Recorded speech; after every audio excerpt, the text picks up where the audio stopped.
An entirely new neighborhood surrounding Ball Arena. That is the idea behind a new development being voted on by the Denver City Council tonight. And Denver 7's Colette Bordelon joins us live at the City County building as that meeting wraps up. So the project cleared multiple hurdles tonight, Colette.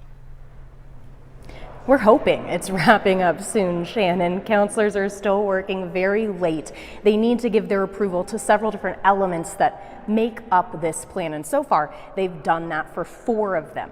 Now this plan, it could mean that me and you, we one day would get to Ball Arena early, actually spend some time outside of Ball Arena before heading inside to watch a game. But this plan has come with concerns. It's part of the reason everything has taken so long tonight. More than 24 people signed up to tell council what they think about it. This project represents an opportunity to provide desperately needed housing for my nieces, my nephews, my kids, for young people throughout the city. Is the city actually getting everything that it deserves?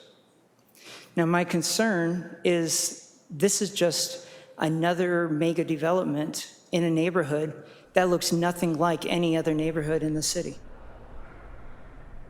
So Kroenke Sports and Entertainment, they want to take roughly 70 acres surrounding Ball Arena and turn it into a neighborhood complete with businesses and room for art and music, along with other things.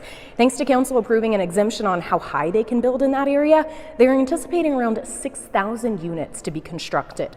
They pledged 18% of those units will be affordable housing. That was one of the biggest sticking points in all of this, is if they could get that exemption from what's called a view plane, meaning how high buildings can be built in different areas, in order to maintain our mountain views here in Denver.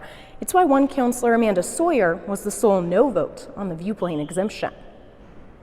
So the question is, are we setting a precedent here, right? This is, I understand that this view plane, this specific one, is defunct, then we should have repealed the whole thing.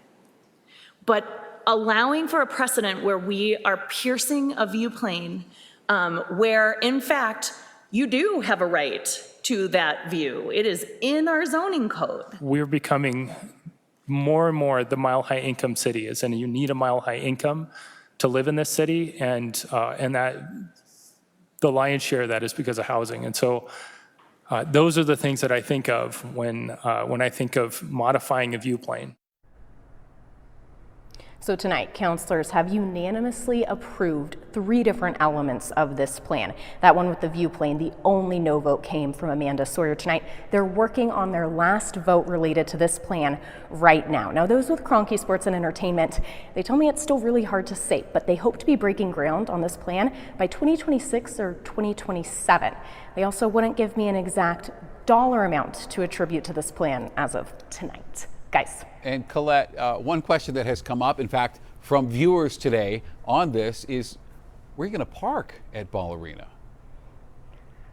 Where are you going to park? Well, Kroenke, they say they actually are anticipating having more parking as a result of all this development. They're going to put in parking garages both above ground and below ground, and they do hope that this trend they're currently seeing of people using other ways to get to the games, that it continues and maybe increases in the coming years. Live in Denver, Colette Bordelon, Denver 7. All right, Colette Bordelon putting in a late night at the City County building. Thanks, Colette.